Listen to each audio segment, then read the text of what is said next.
Now, there is one more point which is important, and here this part of the description of fire. The secret mind of the creative fire displayed its triple power to build and form.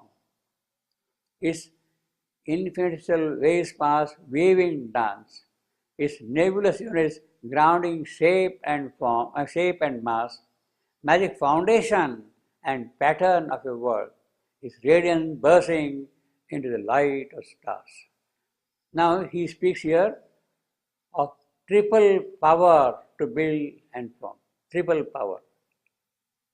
Three powers of Agni, of Tejas. And what are the three powers? One is wave spark. The second is nebulous units. And the third is radiance bursting into the light of the stars. These are the three powers of Agni.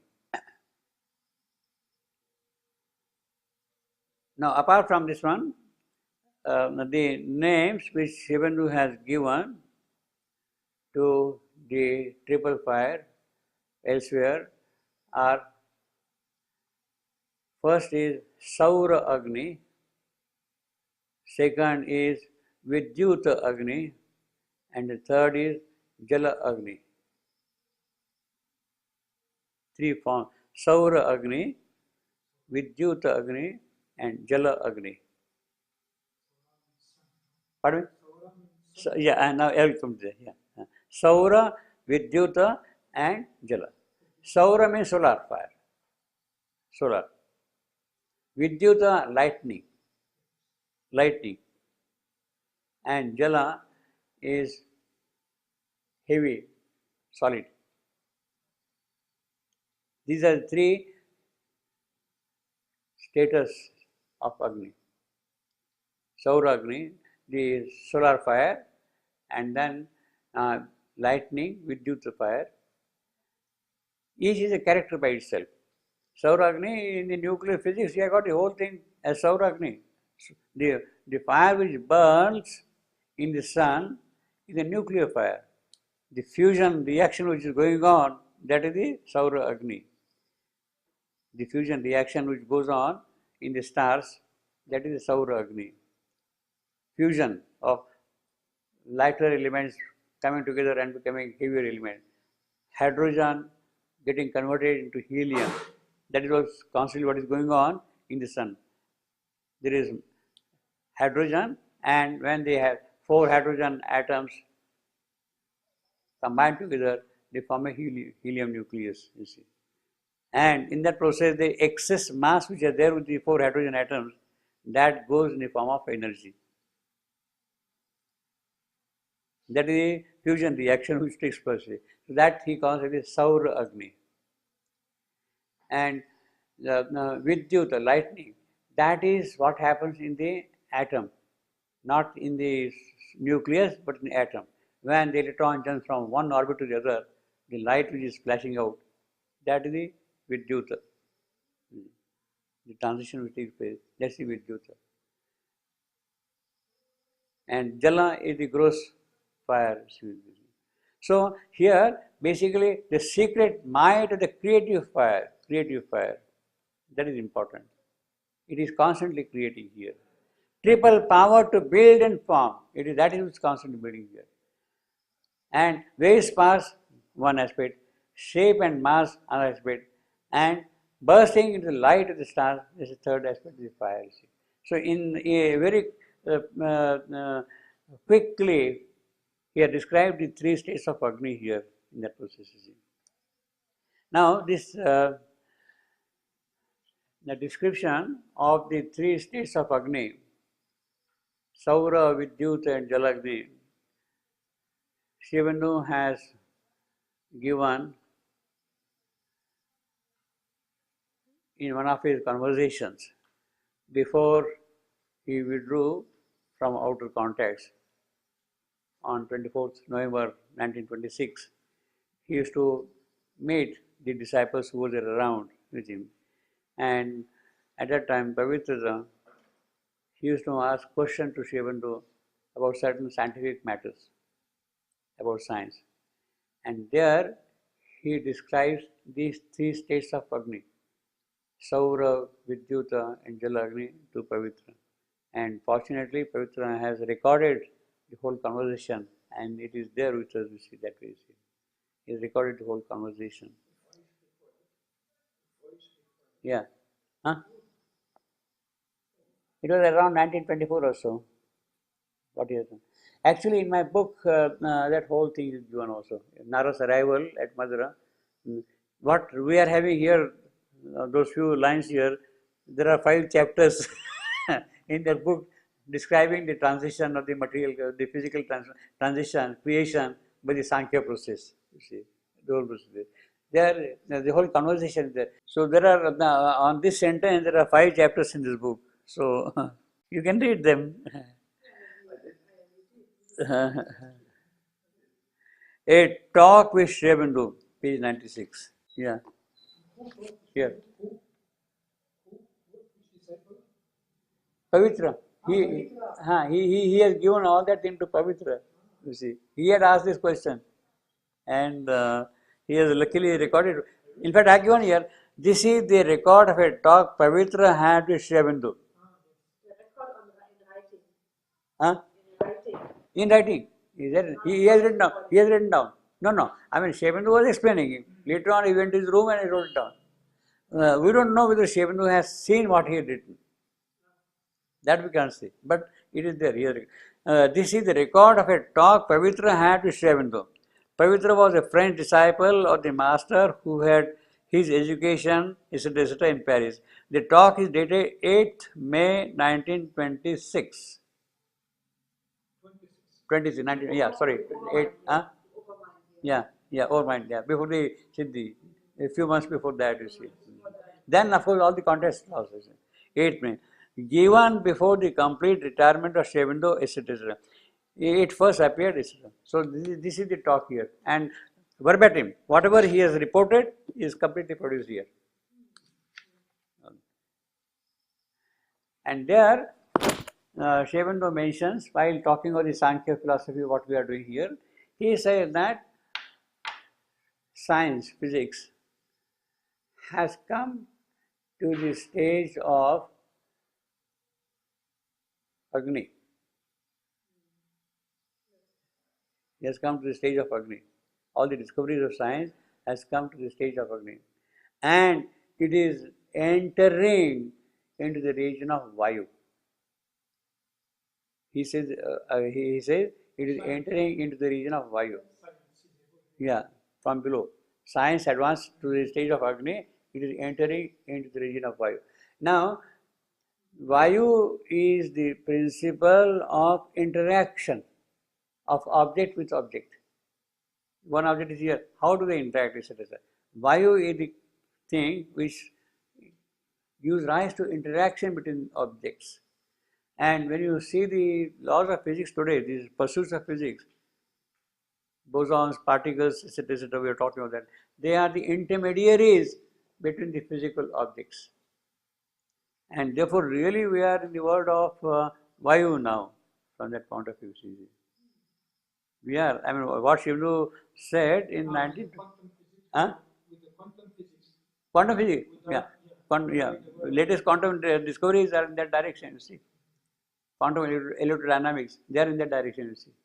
What he said in 1926, we are already realizing it here, you see, that thing.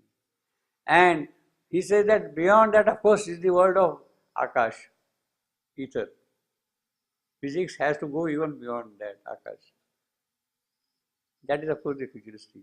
So this is the Sankhya process by which Narad has come down here in the reverse direction. Because he is already in the spiritual body. He has to take now the gross and gross body, you see, and then come down in a physical form here by the reverse process. We are climbing up from Prithvi up to Akash, you see. He is coming below here. Now,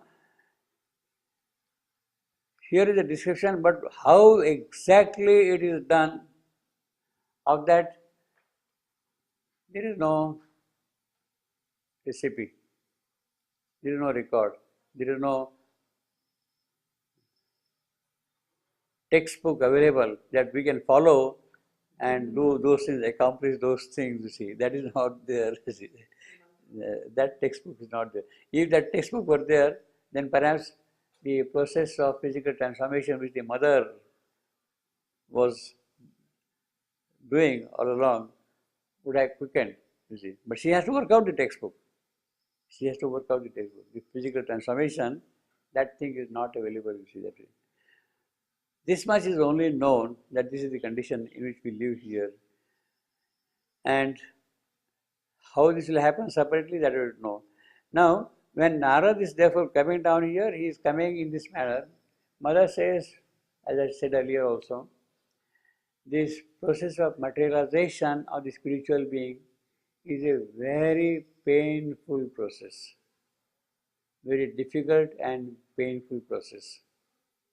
The spiritual person taking a physical body is very painful process, and very few know that process. And even after knowing that thing, it is not that they will be happy to undergo such a transition and come in a physical form. Who will take the pain of all that kind of a thing, you see? For what again, you see? But here is Narad, and I think in that is his greatness, Narad's greatness. That is his greatness. It is painful process, difficult process, he knows the process, and he is willing to undergo the transition. Transition in the immediate context to carry the word of faith to Savitri. To carry the word of faith to Savitri. In other words, he is really playing an extremely important role in the scheme of things there. To deliver the word of faith to Savitri, yes, he is coming here with all that kind of a preparation, background, you see. He is coming here to deliver the word of faith to Savitri. That is perhaps the immediate way of acknowledging his mission. Why he is coming here? For that purpose, you see. But more than that, there are other things also. When Narad comes here, he knows the gravity of the whole situation, the issue. Savitri is going to fight with death. She has to be fully prepared to counter an enemy, a foe like death. So, when he is coming here and meeting Savitri, he is preparing her yogically, inwardly, preparing her soul to meet that eventuality, that situation. He is also kind of putting his force in her soul, by which she will prepare yogically to get ready for the task he has to do, you see that. So that is also an aspect of Narad's visit, why he is coming here. And the third aspect is Savitri, who has taken the physical birth, the divine Shakti, who has taken the physical birth, to be close to the divine Shakti, to the divine incarnation, is an exceptional privilege, an exceptional joy, an exceptional moment. He does not want to miss that, to be in the company of Savitri, the divine incarnate. It is as if to offer his worship to her, that he is undertaking that kind of a transition and coming down here. He is willing to do that thing. To be in the company of Savitri, the incarnate divine, she is there in front of you. And he would like to be in the presence, you see. That is the greatness of Savitri, of Narad, you see. He is doing all the three roles simultaneously. He is bringing the word of faith, he is preparing Savitri to do her yoga, and as an individual himself, he would like to offer himself to the divine power, to the consciousness. Yes, this is in your service that I am doing all that thing. So he has no hesitation, no complaint to undertake such a painful process of transition from the spiritual to the mortal. Yes, it is worth doing. You see. So he does it also, and he comes here. You see. So that is the background, so to say, of Narada's transition, taking this form and appearing in front of Savitri. You see.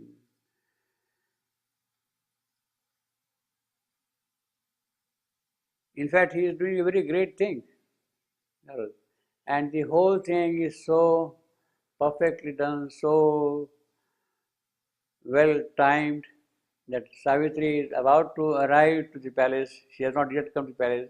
In another hour, she will be in the palace. But Narada is already present there in the company of her parents.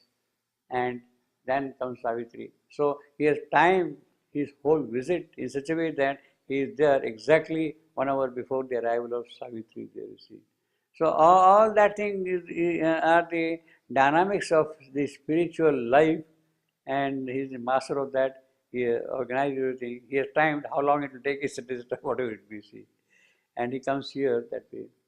Now, while he is coming down and undergoing this transition, he is constantly chanting the song of the Creator, Narada song. He is the bhakta, devotee of Vishnu, and everywhere he sees only the delight of his Vishnu, Vishnu, Vishnu, Vishnu everywhere. And wherever he goes, he'll keep on chanting his name, Narayana, Narayana, Narayana, he says it constantly. And while he's therefore coming, he sings 5 songs. Narada is singing 5 songs while he's coming from paradise and entering Ashwapati's palace. And we have got here the 5 songs, one after the other. But before that, Narada is saying, he beheld the cosmic being at his task. His eyes measured the spaces, gauged the depths. His inner gaze, the movements of the soul. He saw the eternal labor of the God and looked upon the life of beasts and men. So, the cosmic being who is at work here, what is he doing? He is carrying on evolution. He is carrying on the work of the gods. The labor of the gods is here to take forward this creation on the path of evolution. He has arrived, that evolution has arrived to the stage of beast and men. The cosmic being has already arrived, organized the whole thing, that man has arrived on the scene in the whole process. And Narada is seeing the whole process as moment. And in this sentence, he beheld, his eyes measured, his inner gaze, he saw, he looked. See, all are actions of sight, of eye, of sight, you see. He beheld the cosmic being. His eyes measured the spaces. His inner gaze, the movements. He saw the eternal labor and looked upon the life. See how every aspect of sight is mentioned here, see, basically. And who is doing? The cosmic being, the Virata Purusha. Here are all functions of sight. Narada sees the things with which his great Vishnu is busy, that cosmic being. What is he busy with? Well, this is what he is busy with. He, as a cosmic being, or Virata Purusha, is the task of upholding the order of the worlds. Vishnu is the sustainer of this creation, sustainer. He is the sustainer of the creation.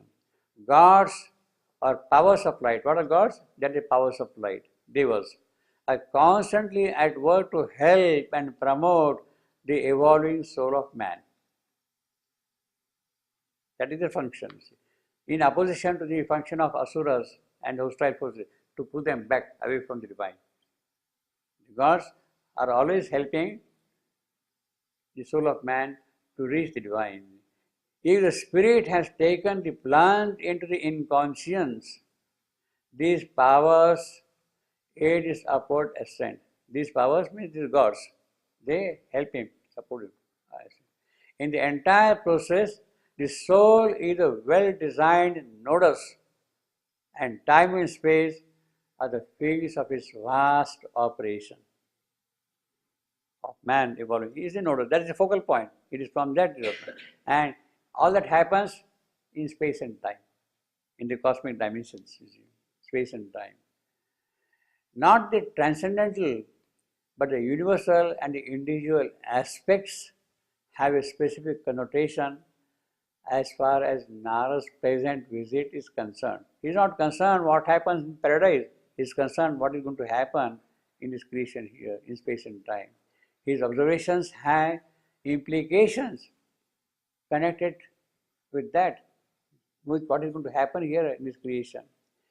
Given in swift and suggestive manner, we already have here the picture, the travail of evolution, the cosmic being bringing the whole thing up to man. He has traced in 4 lines the entire course of evolution, so to say, indicated that thing. These 5 lines form a beautiful poetic essay, a vivid picture in swift details, which is artistically subtle also.